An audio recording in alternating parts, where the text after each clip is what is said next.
snow braided the night in silent threads, settling on stone and still branch and the red leaves of the heart tree until the godswood was a world of white and breath and memory. John stood beneath the carved face, his gloved palm pressed to the weirwood's ridged bark, listening to the slow, patient groan of wood in winter. The air tasted of iron and cold. Ghost sat at his knee without sound, a white shadow inside white darkness, eyes a banked ember in the gloom. John could feel the great heart beating in the dogwood and his own heart answering. And somewhere far beyond Winterfell's walls the storm crawled down from a sky that watched without blinking. He thought of the face the wind had scoured on Hardhome's shore, the way it had looked at him as if it knew his name and the end of it. "South," he said, surprising himself with the noise of his own voice. "They'll come south by the old rider's trail. Less marsh, more cover. The wind's wrong for the other path." Ghost moved his head in a silent answer, and the answer was not something John could have explained to another soul. The bond between them lay somewhere below words, a shared map drawn in scent and hunger and the tilt of moonlight on snow. Ghost knew the patterns of the woods as John knew the grim rooms of Winterfell, the tilt and smell of them. He had roamed the wolfswood while the men hammered spears and stitched leather, and he had returned each time with a mouth full of frost and a snow-crusted ruff and a tale told in the way he pressed his muzzle against John's wrist. "West," he said once. "Not yet," another time. John leaned down and took the great head in his hands. The fur was cold and dry and alive under his palms. "Find him," he said. "Find where the cold goes thickest. Find the shadow that makes the moon blink. I need to know the path. I need to know where to cut the road from beneath his feet." Ghost's breath touched his jaw, a warm, living weight in a world that seemed made of silence. Then the direwolf slipped away, without sound or remark, a stripe of paler white moving through layered night until it seemed the snow had swallowed him entirely. "He will find what you send him to find." The boy's voice had no breath in it, and no warmth. Bran sat in his chair under the heart tree, eyes not entirely here. He turned his head slightly and John thought, not for the first time, that the angle of his neck put him in mind of a bird on a winter branch. "I don't order him," John said. "I ask." Bran's mouth made a shape that might have been a smile if there were more of him present. "That is why he listens." The wind sighed through the leaves. The face in the tree watched. Snow sifted down through the branches and found a place on John's shoulder and clung there like a thought he could not shake. "He'll know the path," John said. "We set our teeth where the throat narrows. He thinks he can walk in and take you as prize, but he has to come by some way. We'll make that way cost him." "Cost is not measured the same by the dead," Bran murmured. "But you're right that he is a creature of pattern. He seeks marks he has made. He likes the echo of himself." "He marked you." "Yes." Bran's pale eyes lifted. "He seeks the place that has always been ours. He has been watching this godswood since before you were born." John did not ask how Bran knew. He felt the knowledge settle on his shoulders as the snow had settled. "Then he knows its paths," he said. "We won't wait for him to choose the ground. We'll choose it." Bran's eyes turned toward the keep. Candlelight in distant windows made islands in the white. Beyond them, dragons slept ill on their chains, muttering in the cold, and men tossed on thin pallets and dreamed of what might wake them. There had been a time when John had thought of sleep as a mercy. Not any longer. In sleep he heard creaking ice and a sound like someone drawing a blade through velvet. "He won't take fire," Bran said. "He will walk through it if he must. He and the ones closest to him." "I know," John said softly. He had seen the storm shrug flame the way a horse shrugs snow. But steel can bite, obsidian can bite, and traps bite without calling themselves fire. Bran's gaze felt like a hand on the back of John's neck. "Somewhere with a tree," the boy said. "He won't be able to help himself. The godswood is here, and so is everyone we cannot afford to spend." John nodded slowly. South and west of Winterfell, the wolfswood spread thick as a cloak. There were clearings inside it where old weirwoods dreamed alone and snow gathered in bowls the wind could not reach. The old huntsmen had names for those places. John knew a few. His father had liked to ride through the pines in the mornings of his rule, quiet as prayer. John had gone with him once, small as a shadow behind a shadow, and Ned had said the names of glens as if they were the names of friends he missed. "The nail," John said, and the word made a hard taste in his mouth. It was a long glen with a coffered floor of frozen rivulet and a single weirwood at its heart, its roots like a hand clutching the ground. The creek carved the edges like a groove. He'll pass through if he wants to come quiet. It's the narrowest way, and the tree sits where all the deer tracks cross. Bran's eyes closed. When he opened them again, John felt as if he had looked out over a cliff and seen, far below, not rocks but water moving, water that might give and might drown. "He will come that way," Bran said. "He will come after night sets fully. There will be a lull in the wind just before him, like a man drawing breath." John absorbed the words and felt his skin lift. "Then we build there," he said. "We make the ground speak our tongue." There was more to say and none. John bowed his head to Bran's unblinking regard. Felt like bowing to an old thing. The bark was rough against his knuckles when he pressed them to the tree. Somewhere far out in the woods a wolf cried low, and a knot. Her answered, and there was running in the trees. He found Daenerys in the small hall, sitting close to a brazier and staring into the embers as if they were a map no one else could read. The heat licked at her cheeks. Her hair, woven and rewoven by hands that called her my queen in 3 tongues, gleamed like pale silk in the firelight. Drogon's faint rumble came and went from beyond the walls, uncertain and quick, like the sound of a great cat dreaming. Regal grumbled more. The cold clung to them despite the flames they carried. "They don't like the snow," she said without looking up. "You would think fire cares for nothing, but they were hatched in heat. Sometimes I feel as if the night itself is trying to snuff them out like candles." "They're not candles," John said, and she smiled with her mouth and not her eyes. "You say that because you love them." She looked up at him then, fine-lidded, fine-boned. There was steel in her gaze. There had always been steel. "What did your brother tell you?" "He's not." John stopped himself. The memory of Rhaegar's name in Sam's mouth had not scraped its edge any smoother. "Bran says the dead will come by the nail. It's a glen, narrow with a weirwood, a choke point, and you plan to choke them." "I plan to kill the head," John said. He leaned one shoulder against the rough-beamed wall and felt, for a heartbeat, the heat creep into his bones. "Ghost will find the route. We'll bait it. Not with you. Not with Bran. With the tree." He thought of the face listening to centuries.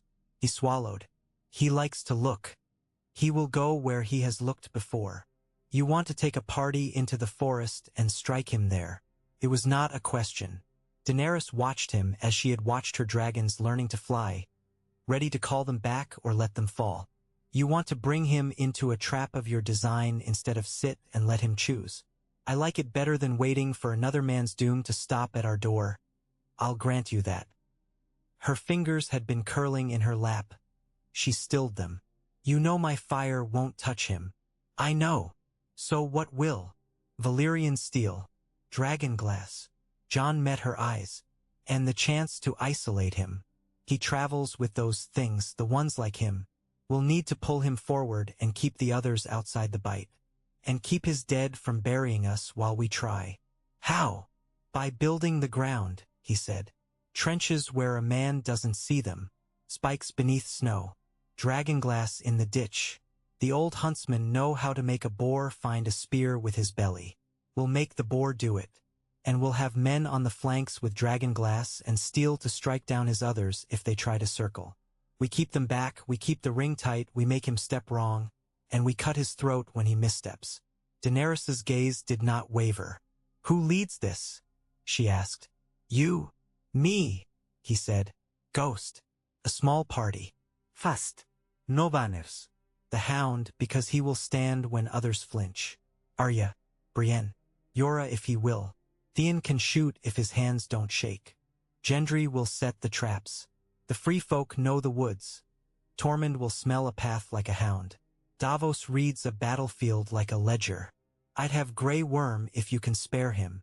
Grey Worm would come if you asked, she said, and her mouth pressed thin. So would I. He waited. The brazier breathed. He could hear outside the brittle snap of ice from a gutter pipe. I won't command dragons from your trap, she said at last, and her voice was the voice she used when her decisions stopped armies and started cities. I will take them above, beyond the nail, and sweep the woods for his lieutenants. If I can keep them from gathering to him, you get your ring without the fists that make it. And when he comes to you, I will test him again. Even if I have little hope it will matter, I will not keep my fire when you are fighting for the life of us all. He'll have Viserion, Jon said. The name felt wrong in his mouth, the way a good blade feels wrong when rust touches it. He'll come with the dead one. Yes, she said softly. He will. For a moment their eyes held. His world tilted with the weight of things unsaid. Then she stood and reached for his hand, and he took hers and felt, even here, the small warmth in her palm. Then we do it quickly, she said. This night or the next? This night, Jon said. Ghost is out. If he comes back before moonrise, we move. If not, we move at moonrise anyway. Waiting is our enemy. Waiting is always his friend. It was not a night for torches. The men and women he chose gathered in the lower yard with faces banded in cloth and eyes narrowed against the snow. Gendry and the other smiths had worked without stop. Bundles of obsidian-tipped stakes lay in sledges, lashings of rope under the frost. The hound had taken one look at the coils and snorted like a horse. No one's going to get tangled if we don't tangle them, he had said. You do better with teeth. Bring yours, Arya had said, and there had been that thin, quick smile across her face that Jon, even now, could only half read. Brienne came with her sword and a small shield dark with pitch against glare. Jaime walked at her side despite the way his breath came tight in the cold. Davos had a satchel of tiny clay pots in which dragonglass shards waited glued into wax. Throw one of these at a man you don't like, he told Theon, and see if it makes your debts forget you. Theon exhaled a brittle laugh and flexed his hand over the fletching of his arrows. His eyes were raw but steady. Jon had not known how he would bear Theon's presence. In the end, there had been no time to weigh old wrongs against new knights. Tormund laughed real laughter that shook the snow out of his beard. You remember the feel of a hunt? He said, clapping Jon's arm. Better than waiting for the winter to come through your window and climb into the bed with you. We're not hunting, Jon said. We're laying a snare. Hunters lay snares the best, Tormund said. He bared his teeth. Gods help the hare. They moved when the moon was a clipped coin and the wind held its breath. Jon felt, more than heard, Ghost before he saw him. Something in the way the air pressed on his cheek, the small primal noise that plucked the string in his ribs. Then the direwolf slid out of the dark, snow tangled in his fur. The smell of cold so deep it had almost no smell left. He put his head against Jon's thigh and stood like that for a long beat, bones vibrating with the run, then leaned away and cocked his head towards the west and lifted his lips, not showing his teeth, and Jon knew what he meant. He has a scent. There is a wrong place where the cold gathers. It tastes like iron that has been in the ground for 1,000 years. Go, Jon said, and they went. The snow came at them in small fine crystals that got into the lashes and the seam of glove and sleeve. The woods were the sort of silent that caught sound and laid it carefully down. The sledges ran easier than Jon had expected. Ghost was no more than a pulse at the edge of their line, a suggestion of movement. Sometimes Jon saw him not at all, and then suddenly he would be there, the way a thought becomes clear after skirting the edge of a mind for minutes. Once he paused, muzzle lifted, then loped off the trail entirely into heavier trees, and when he returned his fur was crusted with a darker mote of snow that did not melt. Jon knew without touching that it would be cold enough to burn a man's hand. They reached the glen before moonset, and it was exactly as Jon had remembered it from his father's telling and from the ride he had taken as a boy. The creek bed carved a curl in the trees like a woodworker's shavings, and the weirwood rose out of it like a knotted knuckle. Its face was faint in the poor light, warped lines more texture than expression. Its roots knuckled the frozen water and sank into black earth where the creek slept lightless beneath ice. Snow lay deep but packed. If you had told John the dead had already walked here, he would have believed it. The air smelled faintly of resin, of old needles and something that no longer lived. Gendry and the smiths stopped talking entirely and set to work as if the trees were watching them. Ropes went across the glen low to the ground, invisible once the men kicked snow over them. They laid dragonglass caltrops where a man's foot would find purchase if he tried to leap. Davos's clay pots were hidden at knee-height on the trunks of trees. Pull a string as you went and they would tumble and shatter. Gendry's men sank lengths of obsidian-tipped stakes through holes chiseled through the ice with a despairing care, disguising the surface again until it looked unmarred. The Hound and Brienne dug long trenches with stakes at the bottom, then covered them with saplings woven tight and a scrim of snow. Theon and Jon climbed to perches on either side of the glen with archers and the last of the obsidian arrows, so few that it made Jon's jaw tighten to look at them. Arya moved like smoke, appearing and vanishing among the roots, and when she stood beside the weirwood and tilted her head back to look at the dark sky through its branches, it seemed to Jon that the tree was measuring her as she measured it. Bran had come with them, quiet and uncomplaining, his chair carried by men who moved like ghosts themselves. They set him with his back to the weirwood's trunk. His skin had gone paler in the cold until the veins at his temple were thin blue threads. "No further," Jon said, and Bran looked at him with eyes that belonged both to the boy he had known and to the long, cold spaces behind the boy. "He will know I am not at Winterfell," Bran said. "But he will know the tree. He will know the paths that lead to it. He will smell himself on this wood." "Good," Jon said, and laid a hand to Bran's shoulder. "See for us when you can." Bran's eyes unfocused, and Jon was willing to believe he had already flown. They took their places. The moon slid toward the trees. The wind failed entirely. It was as if the world counted. Jon had thought Hardhome's cold was the worst winter could offer. He learned another kind of cold then, the silence a heartbeat before an axe cuts. The air thinned. The hairs on his arms lifted under layers he could not have named in that moment for their number. Ghost pressed against his leg and then slid forward until he was a white bracket at the edge of the glen, head low, ears pricked, body a single tense line of possibility. Jon's breath went thin, then vanished entirely as his insides tightened. He felt them before he saw them, as if the trees themselves had leaned away from something he could not yet know. The first wights were nothing like men, thinner, all elbows and hysterical speed, their mouths open in a soundless scream that only the snow heard. They came down the flanks of the glen, funneled by the trees and ropes and the tidy turns of landscape as if the woods themselves were eager to give them to the trap. Jon lifted his hand.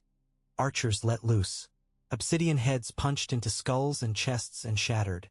Where they shattered, they sprayed black glass that caught what passed for blood in the dead and made it freeze in slicks on the ice.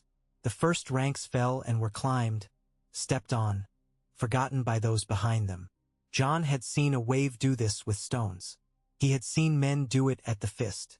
The dead were only the salt, though. The hunger behind them moved with a different gravity. Blue eyes, pale as cold iron, slid between the trunks like knives. The White Walkers did not hurry. They watched the paths the Whites made and did not set their feet upon them. The first of them stepped to the edge of the glen and looked down the slope. Something like amusement touched its mouth. It lifted a blade that burned coldly and touched the tip to a branch as it passed. Frost bloomed. A whisper of sound went through the leaves like a man gritting his teeth. Brienne, on the right flank, met the second of them with steel that had once belonged to Jaime's father and that had been given to her in a different winter. Oathkeeper sang very quietly in her hands. The walker's blade screamed when they kissed. White mist burst from the collision and fell in slow glitter to the snow. The walker pulled back and pressed forward again. Curious. Brienne did not give ground. "Now," Davos said softly at Jon's shoulder and pulled a line. A clay podburst sumawara invisible. Tiny, wicked shards of dragonglass rang off frozen bark.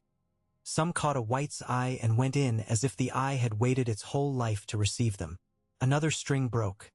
Another pot fell and shattered, and the snow where it struck seemed to darken with the cold there. The wind arrived without sound.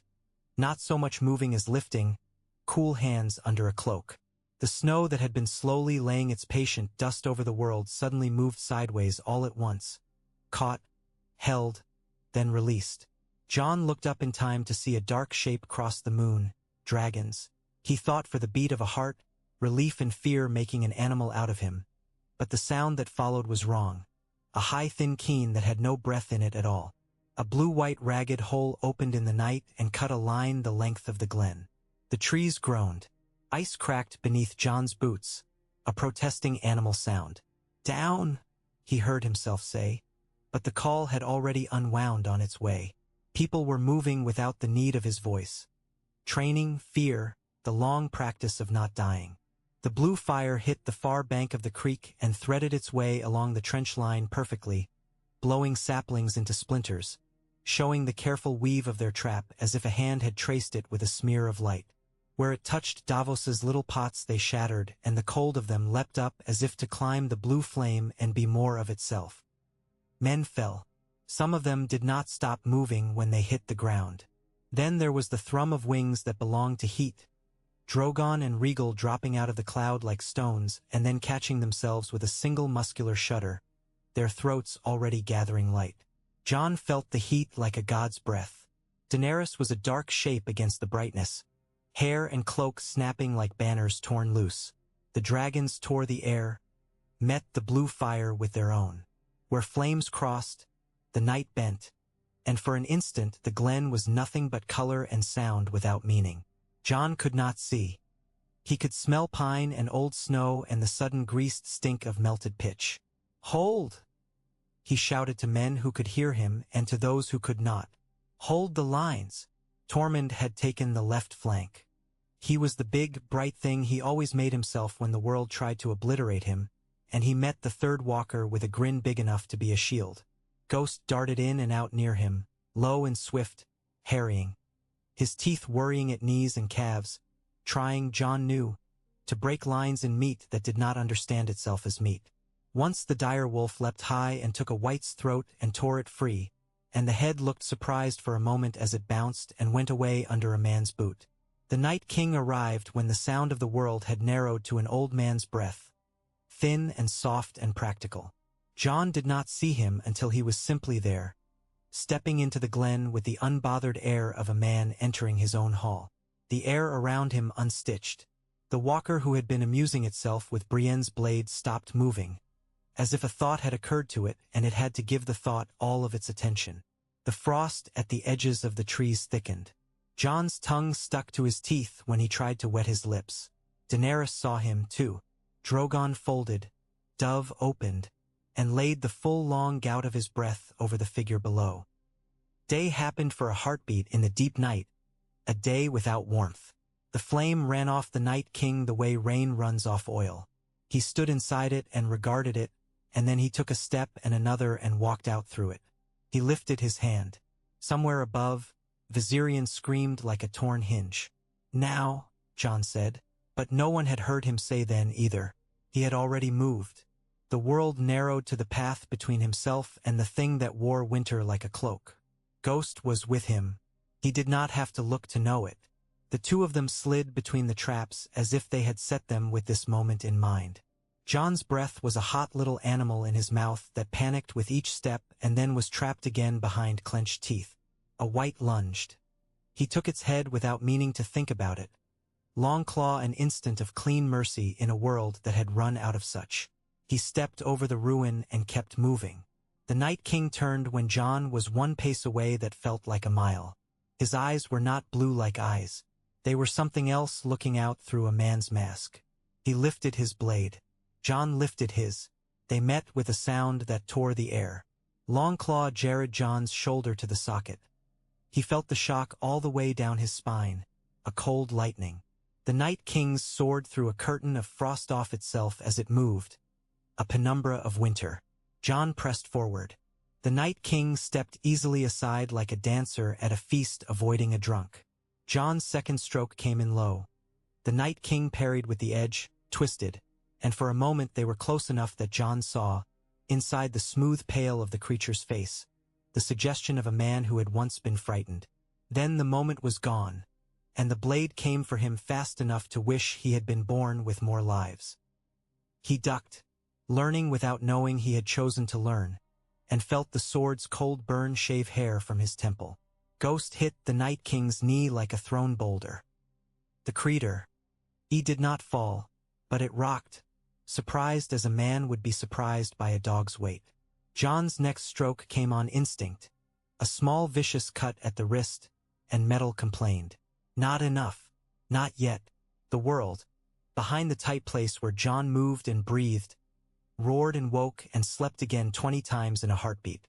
Arya was a shadow on snow and then a darker shadow leaping. A walker tried to take her in its gaze. She vanished from where she had been and appeared where she decided she should be instead. She cut its ankle. Its leg slid away from itself loud as a snapped branch. It fell and she put her dagger into its throat and was already moving.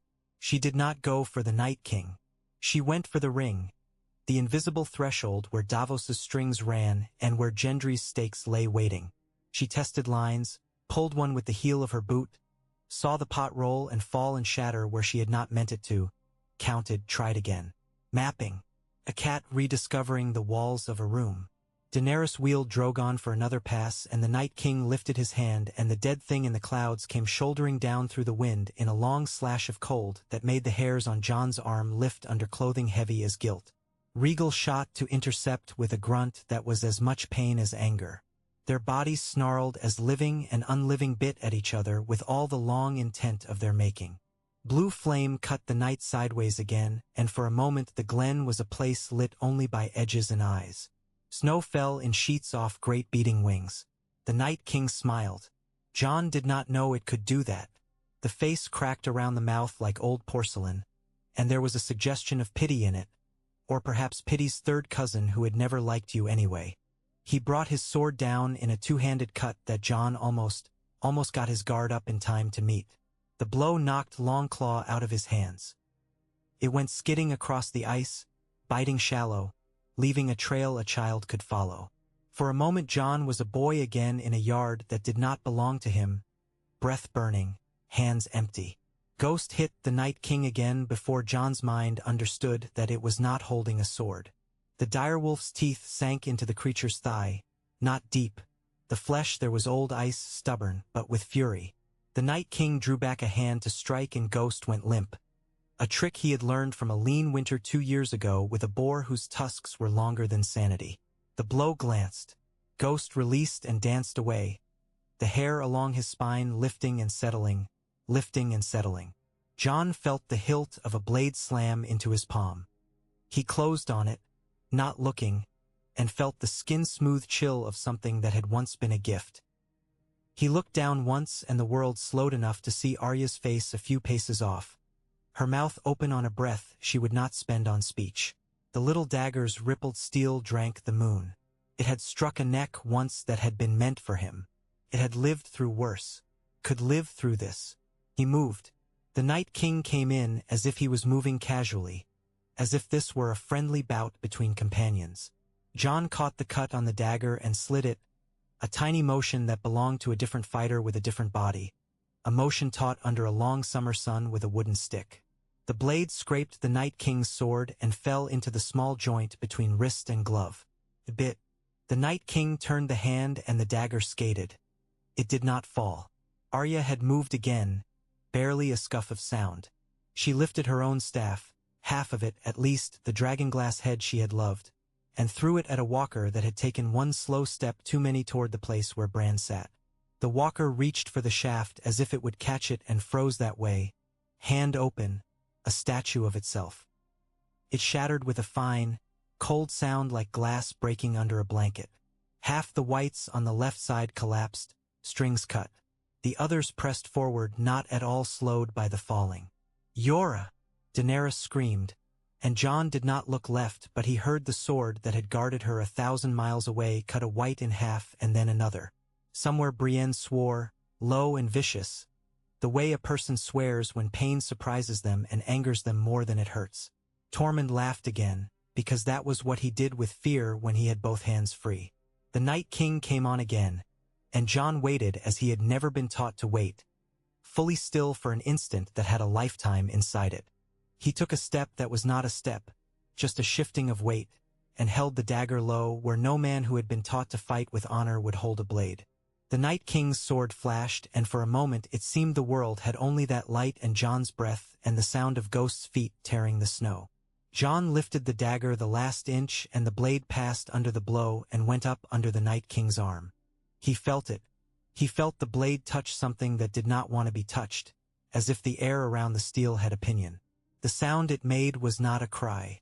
It was a memory, a boy's first breath in winter air, a girl's hair freezing to a stone when she fell asleep against it, a door banging in a keep that had long since fallen to a quiet so heavy it had its own sleep. The Night King stepped back. Jon stepped forward and drove. The dagger slid the way a narrow blade is born to slide. It found the seam where the ribs meet the old ice. It went in until the hilt kissed a thing that was not skin. Light ran up the steel, not like flame but like the reverse of flame, heat pulled out of the world. Jon felt his teeth ache. The Night King's eyes did not change. He lifted his other hand as if to swipe Jon aside with nothing but the back of it. Ghost took that hand at the wrist and held it in his teeth. Jon saw the orangish hairs around Ghost's muzzle stand up with cold. Arya MOV. Ed to the right, not attacking, watching, mapping, as if she could see the lines across which one could cross and live and the lines across which one did not come back. The Night King made the small motion men make when they are adjusting their grip on an argument. The world cracked. Not loudly. Not with spectacle. Jon felt something somewhere far north and very old fail, and the failure ran through the ground like a tremor without sound. The Night King's skin changed, losing not color but meaning. It blurred like hoarfrost under a man's thumb. Jon drove the dagger once more, a little twist learned from a man with a beard who had said, "If the first bite doesn't end him, make the second go indifferently." And the blade found the thing the children had made and unmade. The Night King came apart. It was not shattering. It was erasure. He held his shape long enough for Jon to see the shape and to know it, and then he was snow being shaken off a cloak. He fell inward, folding, and then he was gone. Ghost's teeth closed on emptiness. The blue fire above cut out the way a singer stops when someone has entered the hall whom she has been waiting to see. Viserion cried once, a sound of confusion, and then dropped out of the sky like a bag of meat. He hit the trees and went through them, and the woods made a noise that woke birds that had not flown in 3 days. For a heartbeat no one moved. The world took breath. Then the dead stopped. It was not gracious. They did not lay down their last burdens and arrange their limbs. They simply fell where they were, sacks dropped. Some of them broke. Some of them collapsed with a slow, elaborate confusion, knees seeking ground, hands seeking purchase that was not theirs. The White Walkers that had been watching without blinking, rating their chances, instead faded at the edges like the Night King had, losing themselves and becoming weather. The cold of the glen lifted 1 inch too, as if someone had been sitting on Jon's chest and had decided, at last, to stand. There were still noises. Men crying out because a blade that had been inside them a moment ago remembered itself enough to hurt as it left. Dragons fighting not enemies but momentum, hauling themselves out of dives. The cracking and complaining of trees that had been tasked with more than even old trees should be tasked with. But under it ran a new sound. One Jon did not immediately recognize because he had not heard it since the winter made the air brittle. Water. The creek had begun to move under the ice, an old habit returning. Jon stood with the dagger in his hand and Ghost pressed tight against his thigh and looked down at what was left of the thing they had killed. There was no body, not even a heap of ice shards that a man could mourn or spit upon. There was a hollowness in the snow the size of a man made by pressure that had held for a long time and then released. Jon wanted to spit on that. He did not. He put the dagger into Arya's hand instead. She took it and then, astonishingly, stepped forward and set her forehead to the center of his chest. He felt the press of her skull through 3 layers of leather and fur and mail. It lasted the span of 2 breaths. Then she stepped back and said, in a voice so flat it was as if they were discussing dinner, "You'll need to ask that smith for a new pommel. You've nicked it." He laughed then, the laugh painful as a wound, and only then did he realize he had cut his own glove with the little blade. He could not feel the blood. He did not think it would matter in the least if he had felt it. Ghost's breath warmed the skin above his boot. John reached down and curled his hand into the coarse fur of the direwolf's ruff and did not loosen it even to sheathe the blade, so that Arya had to take it from him and do it herself. Daenerys landed not far from them. Drogon's vast head sunk low with exhaustion, mouth steaming in the cold. She climbed down like a woman who had been made old by a long ride. Her hair had come half loose from the braids. A strand stuck to her mouth and she pushed it away with a motion that was almost a child's. She looked at John over the tangle of trap and shattered branch and the clean white where the thing had been, and for a moment John thought she would smile or call him to her. Instead she looked past him to the place where Regal was scraping himself up with a shake that sent dead snow off him in a sheet, and to the dark smudge where Viserion lay. Something that had been on her face since they first saw the wall broke then. She did not cry. She did not make a sound. She simply let her shoulders fall. "Regal," she called. The dragon lifted his head, lips peeling back over teeth as long as swords, and made a noise that might have been an answer and might have been grief and might have been everything both had lost. Brienne came limping, blood darkening the fur at her thigh. Jaime held her arm with his good hand and his mouth was toothpaste white with the clench of his teeth. Davos counted men and numbers unspooled from his mouth with the sadness of a man tallying debts that will never be paid. Theon did not speak at all. He took a knee without seeming to notice that he had taken it and then pushed himself back to his feet as if a hand had pulled him up out of a bog. Tormund looked at the place where the Night King had been and then very carefully turned his back on it with the deliberation of a man leaving an enemy the courtesy of not being spat on. They had won. Jon expected relief to come and found only tiredness like an ocean. "Bran?" he said, throat rough. He turned toward the tree and found the boy's eyes open already, waiting. "He's gone," Bran said. There was no triumph in his voice. There was nothing in it at all. "All of them. You're sure?" Bran looked past him to the place where the air seemed to have forgotten, briefly, how to hold itself together. "Yes." His voice thinned. "For now." Jon nodded. He walked across the glen and stood where he had stood to press the blade into the old stubborn winter at the Night King's heart. The snow seemed no different under his boots. The creek muttered to itself.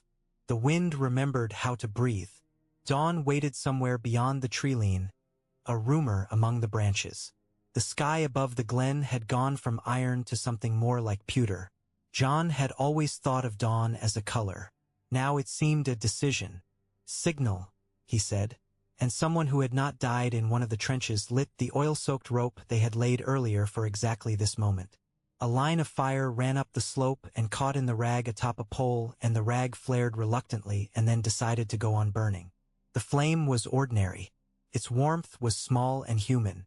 It was, for a moment, the best thing Jon had ever seen. Winterfell's walls heard, or at least the men on them watching the tree-line heard, and the horn they blew was very human and very good. Jon looked toward it as if he could see his home through trees and night and the ribs of dragons. He could not. He could imagine it, which was almost the same. The return was slower. The air seemed thicker now that it did not hurt as much. Men discovered then that their fingers ached or that their boots had filled with cold water from the creek's first shrugging movements. Gendry began to talk in a low, steady voice about stakes and lines and the way sap behaves at different temperatures, as if speaking the language of making would keep him upright. Arya walked at Jon's side with a pace so even it made him ache just to see it. Ghost went before them. The men on the wall brought their voices down to them in pieces, broken by wind and distance and the small ways people mistrust joy. Sansa had come out onto the inner parapet despite the cold. The cloak over her shoulders was stark gray, and the wind made it snap. Her hair, red as the leaves they had left, caught dawn's first color and turned it to something that would not fade. She came down into the lower yard to meet them, because she was a Stark and because her father's blood had taught her where to put her feet when snow tried to make a silence in a keep feel like an invitation to end all things. She did not run. She did not raise her voice. Jon had not known he had wanted those things not to happen until he saw that they did not. "It is done," she said, and the words did not ask. Jon dipped his head once. For now. The sound of axes would have to come for him, and the sound would be a kind of mourning. The small hall was warm because people put wood on fires when they are frightened, as if they can burn their fear like kindling if they find enough dry sticks. Men who had never spoken to each other before laughed at nothing and pressed each other's shoulders and counted by touching rather than by numbers. Davos found a place near a corner and began to make lists he would later lose. Tormund told 3 different stories of how he had fractured the cold itself with his bare hands. The hound sat with his back to the wall and a cup he did not drink. Jaime and Brienne stood facing not each other but the same wall, an arm's length apart, which was sometimes all the intimacy that was safe in war. Theon slept without deciding to. Arya cleaned the cat's paw and did not look at the blade while she did it. Jon stood, and then could not stand any more, and sat on a bench that had not been weary yesterday and would be ghosted every time he passed it tomorrow. Ghost settled at his feet. When Jon closed his eyes, it was not to sleep but to be inside a place that was not made of white and breath. He opened them again when a hand touched his. Daenerys had sat. She had the unkind look on her face that Jon had learned meant she was trying not to let kindness make her stupid. After a time, she said, "He did not burn. I know. There are places where fire is this world's push against dark," she said. "It must be strange to grow up where men ask wood to hold something else for them." He thought of his father under the tree, quiet, the sound of wind and banners and the way the air tasted different when a man prayed without words. "Not so strange," Jon said. "We ask the things that have always been here to remember us. That's all it is." She looked at Ghost and then at his hand in hers and then at his face. "And when they do, then we go on," he said simply. She leaned back, her shoulder touching the wood, and let out a breath that seemed to have been waiting since a world ago. "You killed him," she said, not as praise or accusation, but as if she were setting a stone down on a grave. "Ghost and Arya and I did," he said. "And Bran, and all of us." He stepped where Gendry laid the ground. He looked where the tree made him look. He came because he wanted to see his mark. He died because 100 hands put him where he could die. She considered that, and some small part of the iron in her posture softened. "I would have liked to burn him," she said, a faint fierce humor leaking into the edges of her voice before she pushed it flat. "It is a petty wish. He was not made to grant me anything." "He granted us breath," Jon said. "We'll spend it soon enough in other places." She nodded. Somewhere beyond the hall, dawn had moved from rumor to fact. There were arguments that were not about knives and dragonglass but about food and oaths and what men mean when they make sentences about duty and love. There was a grave that would be dug in a wood where the axes would ring dull on bones they were not meant to cut. There were dragons who would look at the sky a long time before choosing to rise. Jon carried the dagger to Gendry and set it on the anvil and said, "She says the pommel's nicked." And Gendry looked at the edge with a respect that had nothing to do with titles and everything to do with making, and answered, "She's right." As if that were the most natural closure to a story anyone had ever heard. Toward evening, Jon went again to the Godswood. He walked between the stones like a man walking between the ribs of a giant, aware of the weight of the thing that had been there and the absence of the thing itself. The heart tree listened to wind with all the long patience of trees. Bran closed his eyes and opened them. He did not seem to have moved at all in the hours between. "He looked," Bran said, not looking at Jon. "He could not help it. We are all made of that. We look where we have once looked. We go back where we have once been. Sometimes it is a kindness. Sometimes it is a trap." "Do you know what he was?" Jon asked, not because he thought knowing would change what he felt but because questions move through some men the way wind moves through grass. "Before. Yes." Bran's mouth made a small shape. "I know many things. They are heavy. You don't have to carry them alone." "I am not alone," Bran said. "You could not kill what he was without what he had made me. We are bound by our endings. He has none now. That is something. That is almost mercy." Jon thought of the glen and the clean leaving the Night King had done and could not say that mercy had a face like that. "We have the South," he said instead. "Yes," Bran said. "And they will have heard already, in ways they do not know, that a story has ended. Men do not like endings. They always want one more turn of the wheel.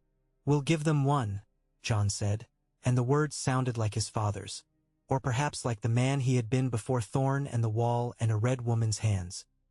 He laid his palm to the weirwood and felt the rough of it. We'll give them an ending that leaves enough room for a beginning. Ghost lay at his feet and sighed, a long canine unwinding of air. John knelt and put his forehead against the direwolf's head and the world that had been, for so long, an iron band around his chest eased Ned one small degree. Snow fell lightly now as if reluctant. The creek in the Wolfswood would run a little more each hour. The wind would still come from the north. It always had. But there was a limit to this winter. He had felt it give under his hand. He stood in the godswood until the evening deepened the snow to the color of secrets, and then he went to where wood was being cut and plans were being drawn and debts being written into men's eyes even as they promised to forgive them. The night had room for such things now. It had room for laughter that was not crude and for songs that remembered summer even when they forgot the words. It had room for ghosts who were not his direwolf and for the living who would go south to meet a different winter born of men's appetites and hungers. John would go, too. He would carry steel that had drunk cold and survived it. He would carry a story.